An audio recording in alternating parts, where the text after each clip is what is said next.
Well, good morning. This is Ian R. Crane. It's the morning of Friday, the 24th of May, 2019. And it's a beautiful morning here on the edge of Epsom Downs, about 12 miles or so south of the city of London. And quite a clear sky looking over the west of London there towards Heathrow Airport.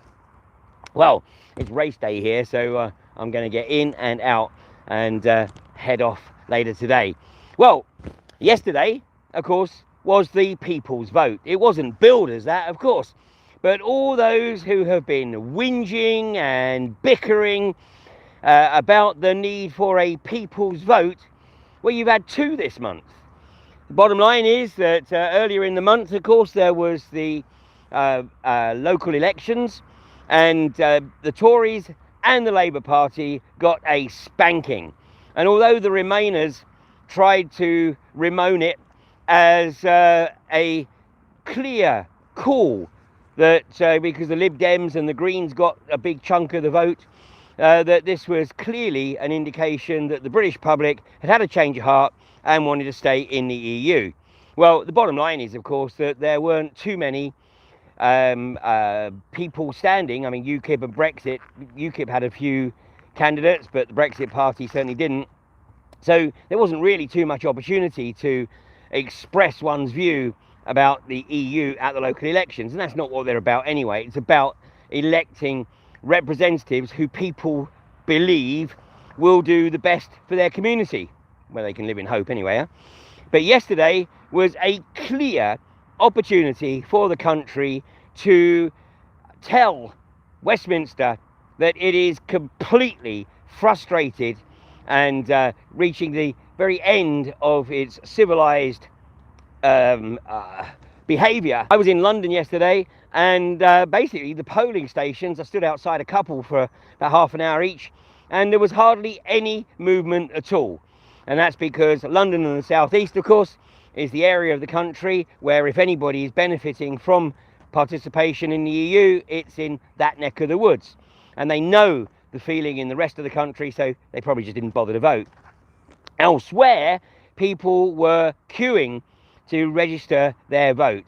And in most cases, that was for a Brexit representative to stand up to the EU and force the hand of whomever is in Westminster to get on with getting the UK out of this toxic EU, this totalitarian regime. And if you want to see how the EU intends to control its citizens, then look no further than what's going on in France right now, or of course in Catalonia, over recent years.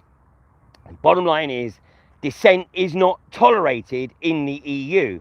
And as Georgia Pouliquin, the French lawyer that gave an absolutely superb presentation at AV10, as she has observed, many of the police who are brutalising the people in France are not French.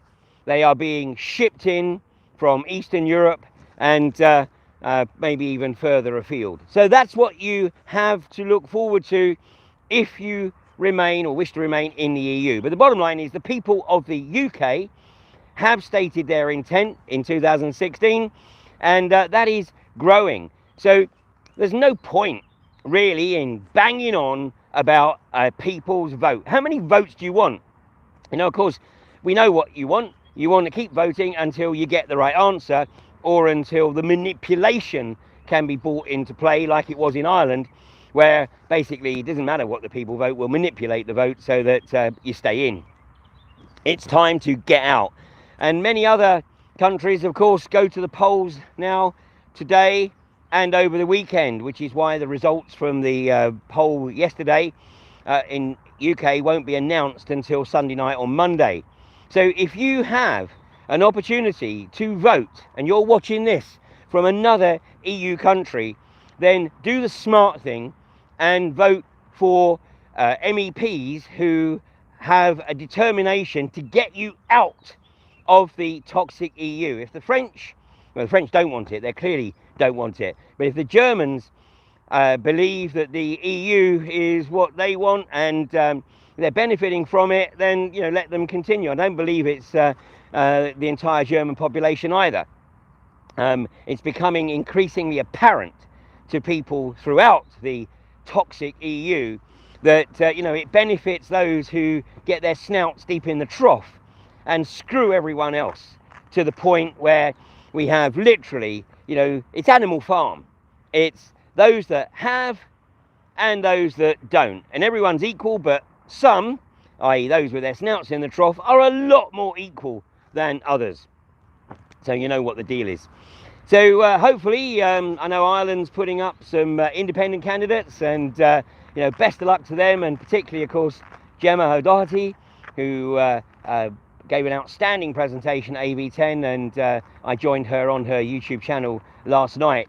And I do believe that outside of Dublin, there is an increasing appetite for getting out of the EU and restoring the country, because as people are beginning to realise, the agenda of the EU is to destroy the nation state and to destroy the culture of those countries and literally create this homogenous morass that basically is easy to control. And that's exactly what Count Richard Coudenhove-Kalergi wrote in his book Pan-Europa in the 1920s. He said that Europe will be a lot easier to manage once the nation states are effectively destroyed and broken up. Well, so enough of the EU for the moment. What's going on elsewhere? Well, I was in London yesterday to support Lynn Tyre, and David Noakes also came up to London. And I'm not going to say too much about this at the moment, but suffice to say that Lynn Tyre is still in the UK, and I will update, obviously, as I can. So I'm not going to be doing a live stream on Monday. I'll give you all the day off, bank holiday, but I will be back on Wednesday. So join me on Wednesday morning at 8:30, and I'll give you the latest update on the situation with David and Lynn. But they both appreciate all your good wishes, which are now sort of pouring in from right across the world. And if you haven't yet watched David's presentation at AV10, where Lynn joined him on the stage towards the end of that presentation, then I implore you to do so and see how it is that Big Pharma absolutely destroys, if not ultimately kills and murders, those who challenge the Big Pharma revenue, and particularly those who challenge the gravy train of chemo and radiotherapy, which of course, as orthodoxy says, are the only means by which you can treat cancer. But of course, pretty much everybody watching this knows different. And other topic of the day, of course, is 5G and LED streetlights. And picked up the Daily Mail earlier this morning, and here's an article on page 25. Supermarket LED lighting destroys vitamins in milk. And this is a study that's been conducted by Newcastle University, would you believe? The Newcastle University School of Natural and Environmental Sciences. Well, maybe they need to actually take a look at what's going on right on their doorstep in Newcastle and Gateshead, because if you think LED light, then you're certainly not paying attention.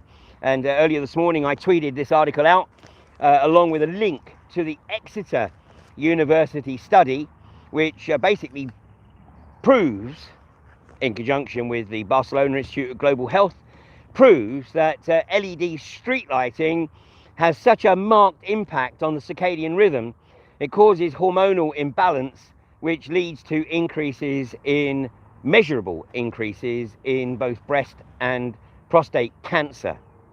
So somebody responded to that tweet this morning by asking what the agenda was in Australia, where LEDs are now being offered free so that you can put them in your home. Well, the control grid is desperate. The parasites who think they are the rightful rulers of a planetary fiefdom are desperate to shut down dissent, and they will use any means at their disposal. And if the lights cause ill health, that's a bonus for them.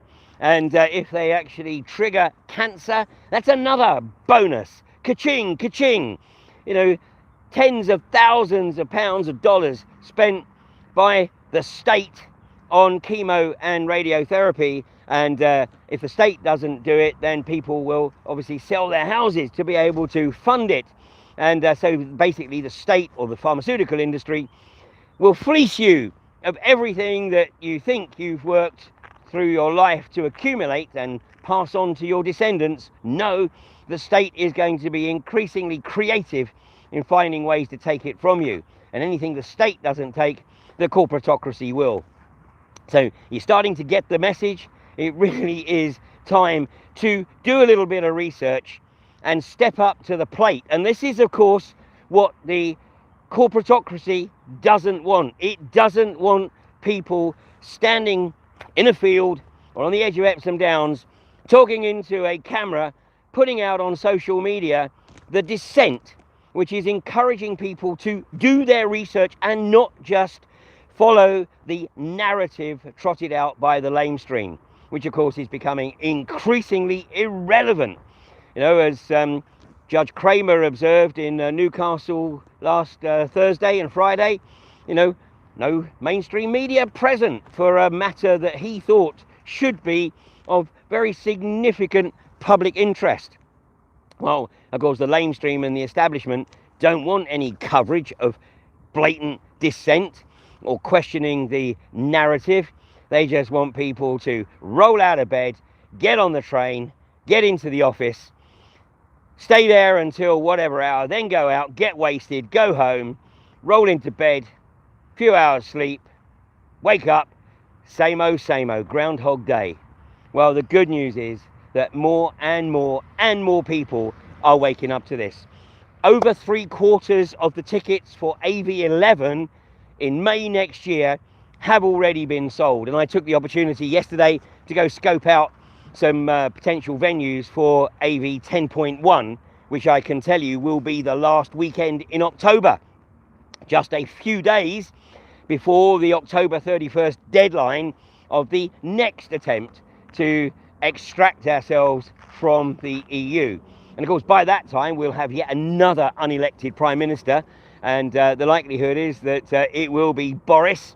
And it looks like my prediction from 2016 of a Trump-Boris coalition is now not too far-fetched. But the outrageous thing here, of course, is that it's yet another unelected Prime Minister.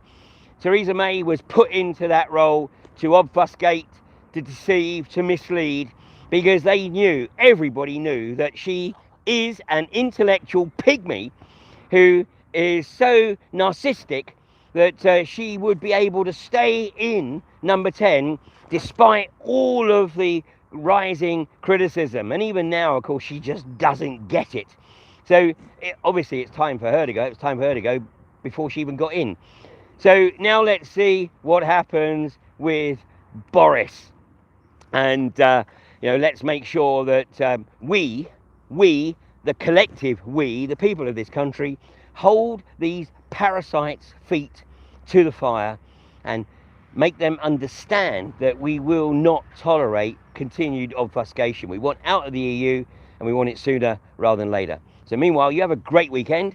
It's a beautiful day today. Make the most of it, because apparently it's going to cool down and get rather wet as the weekend continues.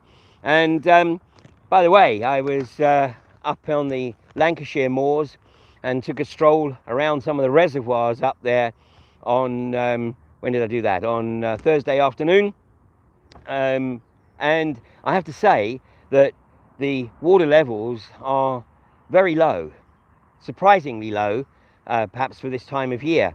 And, you know, we could be heading for yet another dry summer with limited water. The technology, of course, exists to create the rainfall, just as the technology exists to prevent the rainfall. But, you know, we are heading into a period of Maunday minimum. And so, you know, this climate emergency is not what you are being led to believe. It's actually far more serious, but the establishment and the parasites don't want you to know that. So once again, do your own research And hopefully over this weekend we will have the AV10 presentations up on the live stream platform. Will be pay-per-view, but nonetheless there will be the opportunity to look at the presentations, and I implore you to look at the presentation of David Dubine, who I flew in from Taiwan to share his insights as to what's occurring.